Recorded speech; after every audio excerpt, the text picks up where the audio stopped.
Good morning, respected Swankar sir, Vice Chancellor sir, Pro Vice Chancellor sir, Medical Superintendent sir, and my respected seniors, faculty colleagues, and my dear students.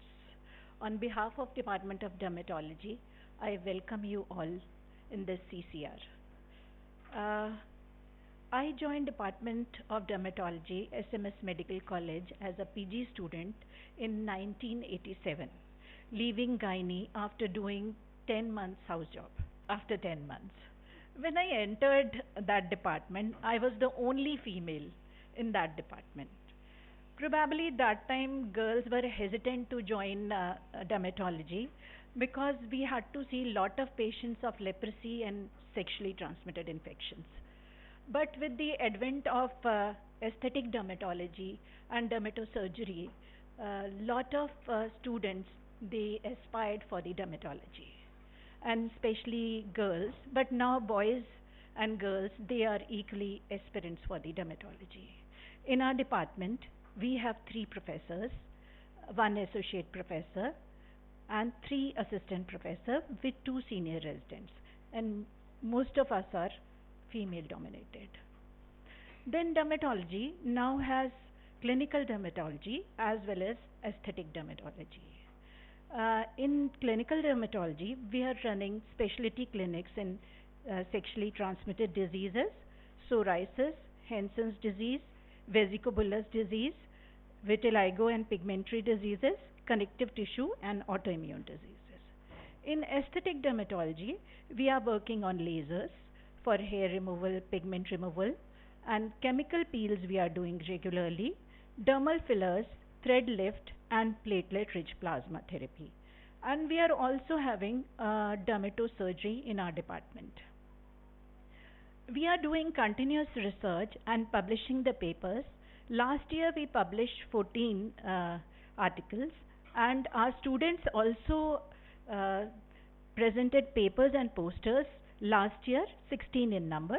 Our faculty has contributed in various chapters in different books also. Then we are conducting regularly the workshops for aesthetics like thread lift workshop, botulinum toxin workshop, chemical peel, hydrofacial, HIFU for the hands-on training of our students. Then we are holding inter-department meetings also with rheumatology, allergy, and ENT department, then medicine department, gynae department, and pathology department regularly. Then our faculty has achieved various honors in different conferences, and even our students have got prizes in various national conferences. Our department is also having going for field visits for various camps and outreach programs, and we are regularly having TV programs and patient education programs. Then this is about this time what we have in the department, but we have future plans of the department also. We want to have a laser and aesthetic center and start the fellowship in aesthetics and lasers and establish Institute of Excellence in Dermatology, and that we can do with the help of management. So mainly plastic surgeons, but some dermatologists are also doing, but we need special OT for that. We can also do it, but mainly plastic surgeons. This was briefly about the department, and now we'll proceed with the case. And for this, I would invite Dr. Akshit Yadav, second year student of our department. Thank you, ma'am. Good morning to the dignitaries, teachers, dear colleagues. Myself, Dr. Akshit, from second year resident from the Department of Dermatology, will be presenting a case of a 36-year-old female with recurrent fever, joint pains, and erythematous skin lesions.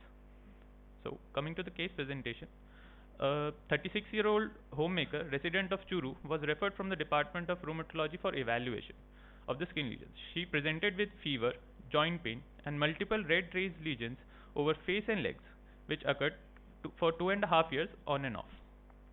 Now, history of presenting illness.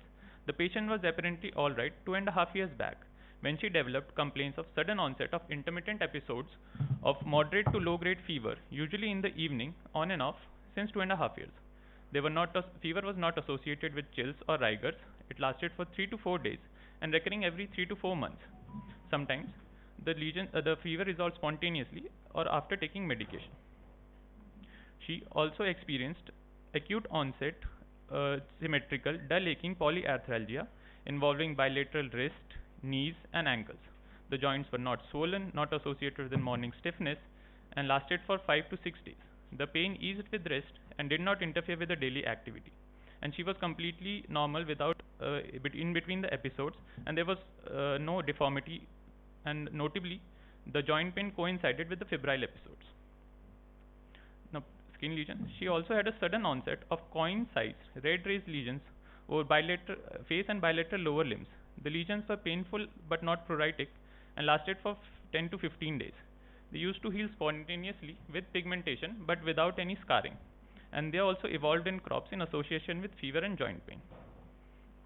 So, after history, the points we looked for, there was no history of sore throat, chronic cough, dyspnea on exertion, significant weight loss, night sweats, chronic diarrhea or constipation or melena, and there was no slippage of footwear, difficulty in holding objects, nasal stuffiness and epistaxis. Also, there was no history of photosensitivity, oral or genital ulcers, grittiness in eyes or dryness of mouth, high risk sexual behavior or blood transfusion, or any drug intake prior to the onset of lesion.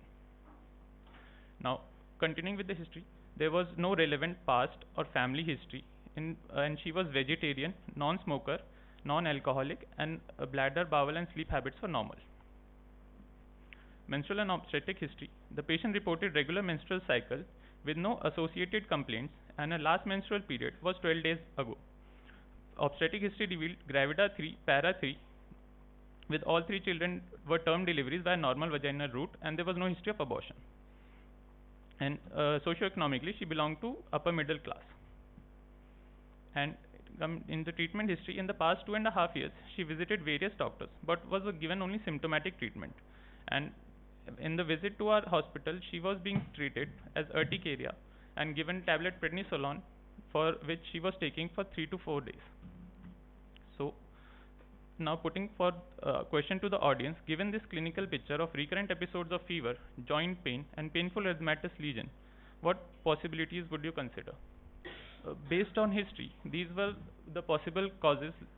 They can be either infective, which can be due to bacterial causes like tuberculosis, leprosy or syphilis, viral causes and vasculitic causes, drug reaction, inflammatory causes which consist of sarcoidosis, erythema nodosum, Sweet syndrome, Still's disease, Behçet's disease, ulcerative colitis and Crohn's disease.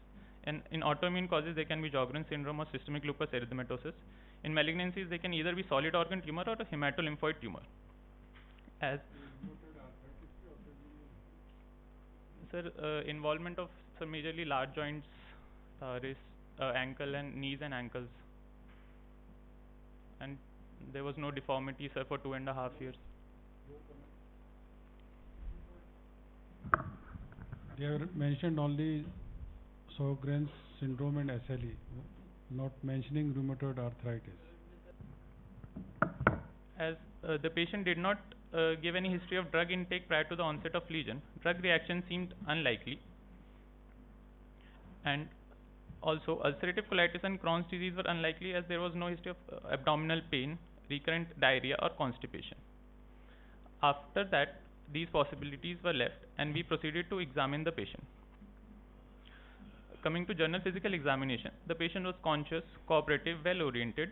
She was adequately built, afebrile with normal vitals and no pallor, cyanosis, clubbing, icterus, edema or lymphadenopathy.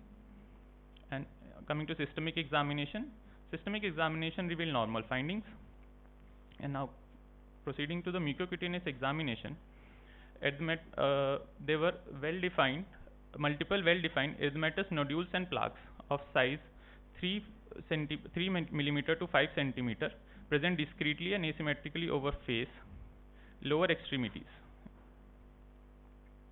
And on palpation, the lesions were tender, indurated, and the temperature was raised. As these lesions were tender, evanescent nodules, morphologically these lesions resemble erythema nodosum. Now coming to mucosa, scalp, palm soles, hair and nails were spared. Now coming to sensory examination, it revealed loss of thermal sensation, hot and cold, over the right palm, while fine and crude touch sensation were preserved in all limbs. Motor examination showed normal muscle power and tone with intact deep tendon reflexes. And on peripheral nerve examination, the right ulnar nerve was found to be thickened and mildly tender. The nerve was thicker on the contralateral side, consistent with grade 1 thickening, and the tenderness was graded as mild, as the patient reported pain only when specifically asked for it. So, a quick recap of the case. A 36-year-old female with 2.5-year history of recurrent episodes of fever, pain in multiple joints, and erythema nodosum-like lesions, along with loss of temperature sensation over right palm, thickened and mildly tender right ulnar nerve. So, based on the examination finding, we had a high index of suspicion for leprosy, specifically erythema nodosum leprosum.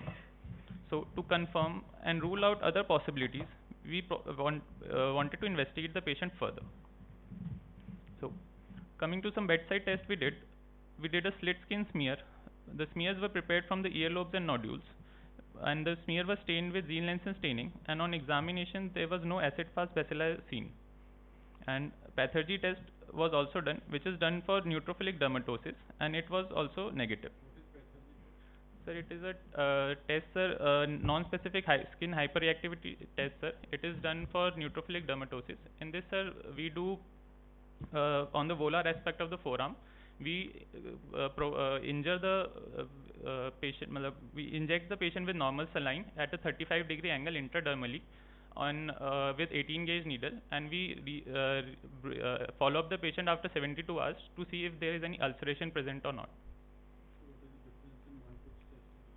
So, Montoux test, we inject, sir, PPD, sir, purified protein. Procedure, sir, we inject three sites, sir, on the forearm in pathology. And sir, Montoux is done with a 28 or a 26 gauge needle, sir. It is done with a 18 gauge needle. So, what is the interpretation? If an ulcer forms, what does it mean? And sir, if an ulcer doesn't form, what does it sir, mean? If the ulcer forms, it suggests, sir, there is neutrophilic dermatosis, sir. It suggests that there is a underlying pathology. Neutrophils are causing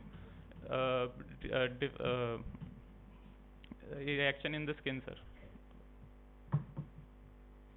And if it doesn't form, that means that there are no neutrophils, or there are... No, sir, there is not excess of neutrophils. Sir, neutrophilic dermatosis, there is excess, more production of neutrophils, sir.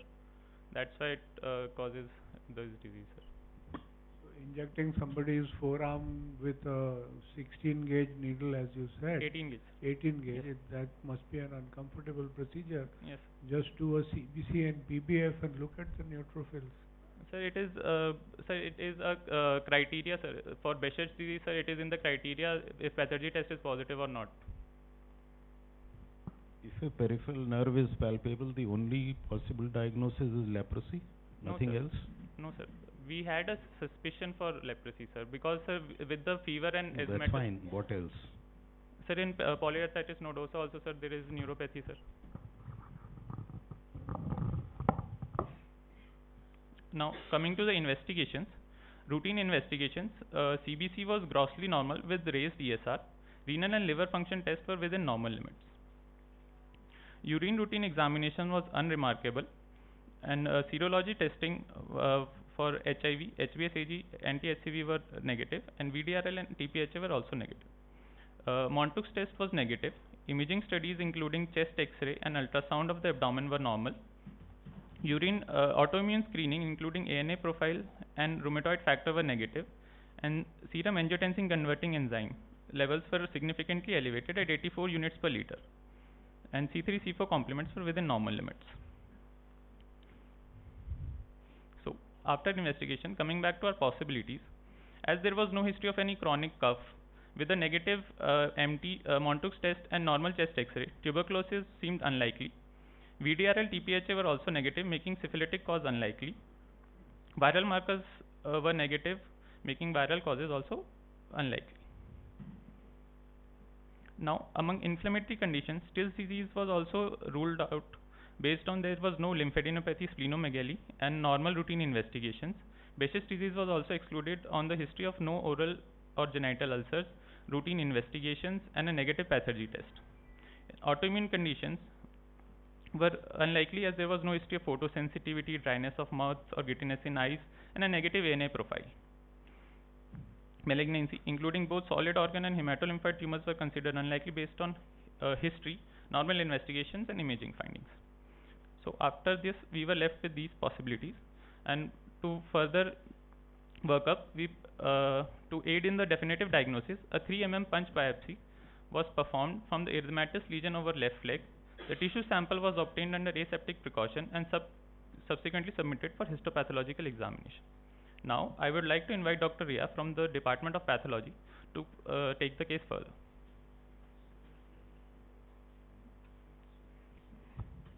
Good morning, everyone. Thank you, Dr. Akshit. Good morning, everyone. My name is Dr. Rhea Trivedi, and I will be discussing about the histopathological examination. First, I would like to discuss about the normal histology of the skin. This is a 4x magnification image of a full thickness skin biopsy showing layers of the skin. First and the outermost is epidermis. Beneath it is the dermis, which is divided into papillary dermis and reticular dermis, and the deepest layer is the subcutaneous tissue containing lobules of adipocytes separated by fibrous septa and blood vessels. Now coming back to our case, we received a single skin covered soft tissue piece measuring 0.2 into 0.3 into 0.2 centimeter. On microscopic examination under 4x magnification of a full thickness skin biopsy, we can see perivascular inflammatory infiltrate in the dermis extending into the subcutaneous fat, which is known as paniculitis. Under 10x magnification, we can see inflammatory infiltrate confined predominantly to the septa in between the subcutaneous fat. This inflammatory infiltrate is composed predominantly of neutrophils, epithelioid histiocytes, virtual cells, and lymphocytes with nuclear dust. Under 40x magnification, we can see virtual cells, which are large foamy macrophages distinguished by their abundant granular and foamy cytoplasm due to numerous bacilli. These are 40x magnification images showing vasculitis, in which we can see vessel wall showing endothelial swelling and infiltration of inflammatory cells within and around the vessel wall. These are microscopic images of tissue sections stained with white Faraco stain, which is useful in identifying Mycobacterium leprae in tissue sections. Here, under 40x magnification, we can see virtual cells which are distributed diffusely in the dermis and within the widened subcutaneous septa. And under oil immersion view, we can see numerous lepra bacilli appearing as reddish pink rod-shaped structures within the cytoplasm of foamy macrophages set against a blue background. These are the differentials. Each condition is compared based on their key microscopic features such as presence of paniculitis, foamy macrophages, neutrophilic infiltrate, granulomas, vasculitis, and presence of acid-fast bacilli on staining. Out of the listed differentials, foamy macrophages, which are also known as virtual cell, are seen only in erythema nodosum leprosum, and further acid-fast bacilli positivity on Phyte stain favors towards the diagnosis of erythema nodosum leprosum. So based on the histomorphological features, our final diagnosis is erythema nodosum leprosum. Thank you. So if you see intracellular acid-fast bacilli, then you don't need to think of anything else, no? Or do you? Yes, sir. Even then can you have bacteria visible and have another diagnosis also? Yes, sir. We can see acid-fast bacilli in Mycobacterium tuberculosis also, but we cannot appreciate it in Phyte Faraco stain because Mycobacterium tuberculosis is a strong acid-fast bacilli and leprosy is a weak, Mycobacterium leprae is weak acid-fast bacilli. That's why. And it is specifically seen in Phyte Faraco stain only. Thank you. And now I would like to call Dr. Akshit to carry forward the discussion further. Thank you, Dr. Rhea. Now, proceeding with the case, based on the clinical presentation, peripheral nerve finding, and histopathological examination, and exclusion of other systemic and autoimmune causes, the final diagnosis established was Hansen's disease in lepromatous pole in the type 2 reactions, which is erythema nodosum leprosum, not on treatment and without any deformity. As erythema nodosum leprosum occurring as the first clinical manifestation in the patient without prior diagnosis or treatment of leprosy, it is termed as de novo erythema nodosum leprosum. Now, that we have the diagnosis of Hansen's disease, the patient was initiated on the multibacillary multi-drug therapy blister pack. This pack is provided free of cost to the patient by the government under the National Leprosy Eradication Program, and our institute has a MOU with the government for the same. She was classified as multibacillary type, and this pack, which is the multibacillary pack, is provided, which consists of day 1 tablets, which is demarcated by these lines. It contains 2 capsules, 300 mg each of rifampicin, 3 tablets of clofazimine, 100 mg, and a tablet of dapsone, which is 100 mg. These are given on day 1 under supervision, and rest of the pack is given to the patient, which contains 50 mg of clofazimine and 100 mg of dapsone. The rest, here we can see the back side of the pack. We can see the day 1 tablets, and the rest of the pack is given and the continuation of the patient for adherence. As the patient was also in type 2 reaction, the patient was managed on tablet prednisolone 30 mg once daily, tablet clofazimine at a higher dose at 100 mg 3 times a day, tablet etoricoxib, and supplementation was also given. So, coming to the clinical course of the patient at week 2, the patient showed significant clinical improvement. The skin lesions healed. There was no further episodes of fever, and joint pain has subsided. Week 4, the adjustments were made based on symptom improvement. Prednisolone was tapered to 220 mg. Clofazimine was reduced to 100 mg twice daily, and there was improvement in the neuritis. The patient remained stable at week 8. No new complaints were reported, and steroid was tapered at a bi-weekly interval. At week 12, the steroid was stopped and neuritis had subsided, and the clofazimine was further reduced to 100 mg once daily. And also, for monitoring, we did CBC, liver function test, and RBS every twice weekly, along with the vital monitoring. So, did you recognize the neuritis subsidized? Sir, by palpation, sir. In palpation, sir, when we palpated the nerve, she was when asked, she was complaining in the beginning. When we again palpated and asked for if it is having pain, it was not painful, sir.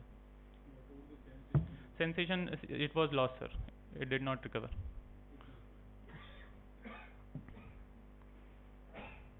So these were the photos of the patient at the baseline at 3 months follow-up, and she is still continuing on MDT pack at 9 months follow-up of the patient. Now, I would like to invite Dr. Avani to take the discussion further.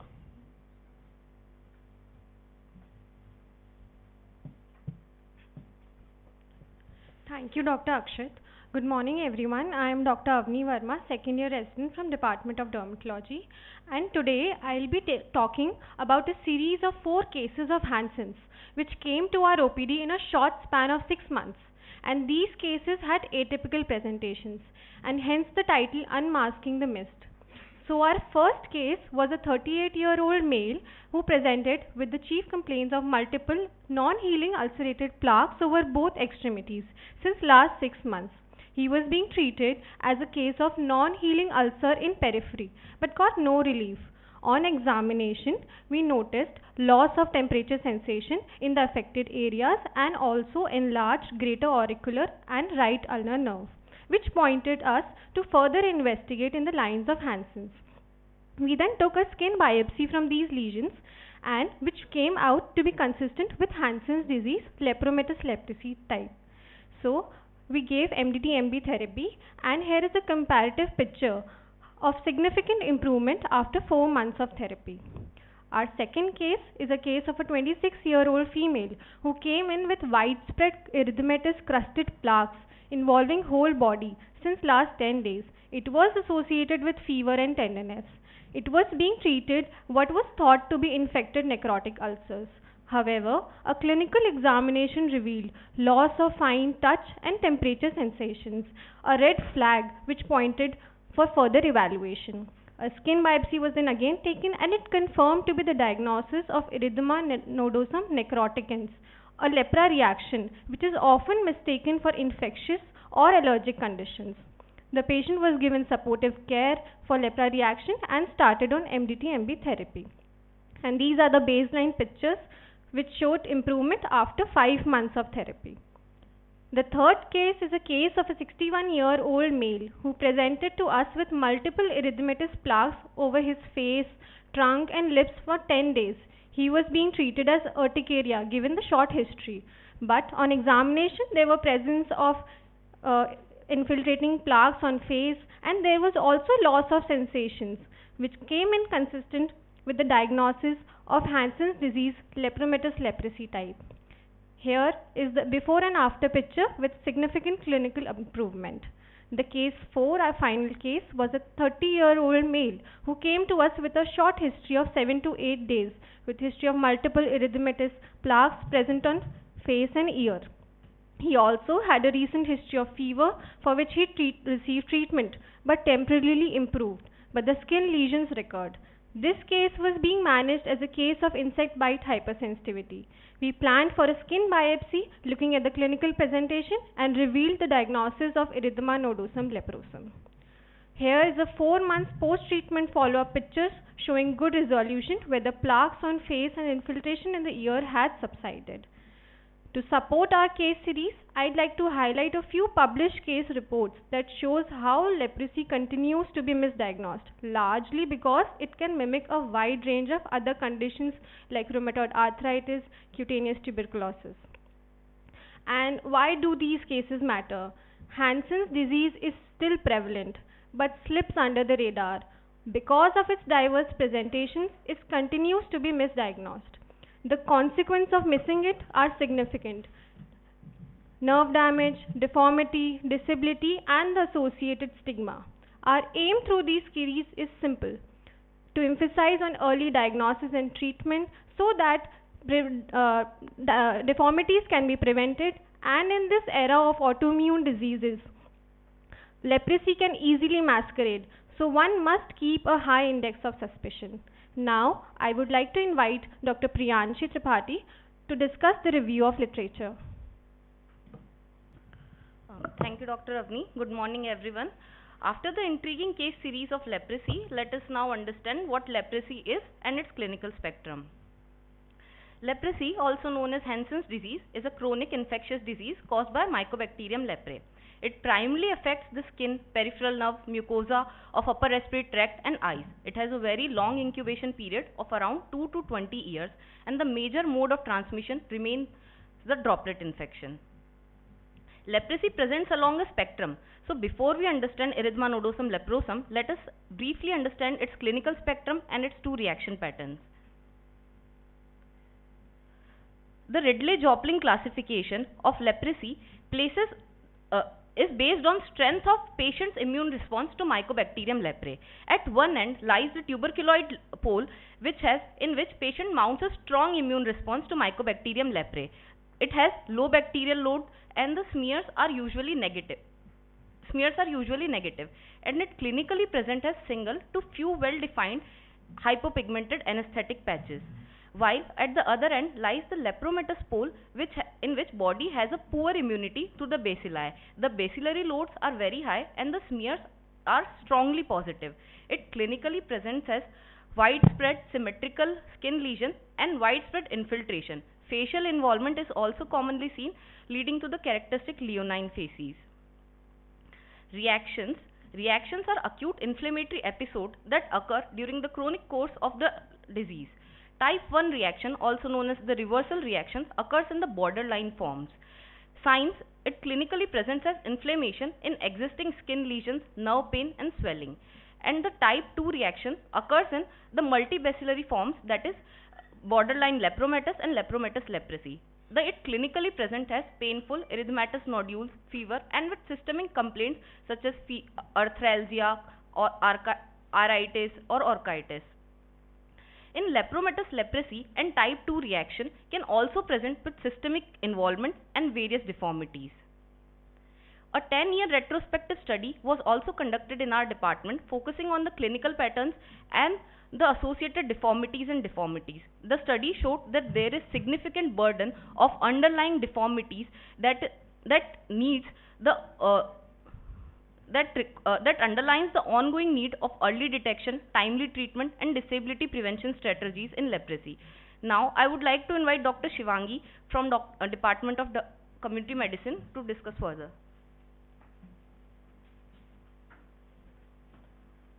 Thank you, Dr. Priyanshi. Good morning, everyone. Myself, Dr. Shivangi, second year resident from the Department of Community Medicine. Now I'm going to brief about the epidemiology of leprosy and National Leprosy Eradication Program. Starting over with the global progress, over the past 2 decades, the world has made a remarkable stride in the fight against leprosy. Leprosy prevalence has been reduced by 90%, marking a significant public health achievement. Since 1985, the prevalence rate has seen a dramatic decline from 21.1 per 10,000 population to just 0.17 per 10,000 by 2020. Similarly, the global burden of leprosy has dropped sharply, falling from 5.2 million cases in 1985 to 1.65 lakh cases at the close of 2020. In 2022, new case detection rate was 0.22 per 10,000 population, with slow downward trend over the past decade. There is an increase in cases after 2020. Looking in 2023, every one of the 6 WHO regions have reported new cases, where nearly 3/4, that is 71.9%, were alone found in Southeast Asia region. Between 2014 and 2020, global new case detection rate has decreased. The pandemic in 2020 caused a big setback, reducing the number of detected cases. However, the detection of new cases are going up again. This is a map diagram showing leprosy case distribution in various districts of India. In Rajasthan, western districts have sporadic distribution. Jaipur, Jodhpur, Kota, Jhalawad, Udaipur and Siroi have moderate endemic leprosy case distribution, while the rest of the state is low endemic. Now coming on to the National Leprosy Eradication Program, recently on January 30, 2023, the Indian government launched the National Strategic Plan and Roadmap for Leprosy 2023-2027 to achieve zero leprosy transmission by 2027, 3 years before the Sustainable Development Goal target. The National Strategic Plan for 2023-2027 is based on 4 pillars, starting with accelerated case finding and quality services for all the patients. Second, maintaining sustained momentum through effective surveillance. Third, continuing efforts at implementing targeted interventions to interrupt transmission. And lastly, ending with the goal of zero leprosy by 2027. The theme of our Spurs Leprosy Awareness Campaign 2025-2026 is "Together let us raise the awareness, dispel misconceptions and ensure no one affected by leprosy is left behind." Sapna is the awareness campaign mascot. Lastly, India's goal for 2027 are ambitious yet achievable, aiming for zero transmission, zero grade 2 disability and zero discrimination, marking a significant step towards a leprosy-free and inclusive society. Lastly, India's sprint to stop leprosy by 2027 under the National Strategic Plan is leading the world towards WHO vision towards zero leprosy by 2030. Now I invite Dr. Priyanshi to continue further. Thank you, Dr. Shivangi. Coming back to our earlier case, that is the de novo presentation of erythema nodosum leprosum. The exact incidence is unknown, but only 4 to 5 Indian and less than 10 case reports have been published globally since it's a rare presentation. What makes this presentation atypical is that it lacks classical skin lesions of leprosy. Patient presents with systemic symptoms like fever, joint pain and nodules. It occurs in patient with no prior leprosy diagnosis, hence it is often misdiagnosed, and as typically erythema nodosum leprosum arises in patient already diagnosed with leprosy and undergoing treatment. So our take home message is that leprosy is a great mimicker. It can present from a single anesthetic patch to multiple erythematous plaques and nodules to severe deformities and systemic involvement. Hence, it is often misdiagnosed, leading to the delay in diagnosis and treatment, which could also be the reason of the recent increased transmission and resurgence. Stigma associated with leprosy also remains a major barrier, as fear and misinformation prevent people from seeking timely care. So education and awareness programs play a vital role. We would like to end with a glimpse of our institute's initiative on World Leprosy Day. This year's theme was Unite, Act and Eliminate. We organized awareness activities aimed at educating the public, busting myths and reducing stigma associated with leprosy. The NLEP logo you see here stands for Protection, Partnership and Progress, reminding us that elimination isn't just a medical goal but a social one too. I would like to extend my heartfelt thanks to management of Mahatma Gandhi University, Department of Pathology, Department of Community Medicine, CCR Review Committee and nursing staff, and most importantly the patient and their family. Thank you so much.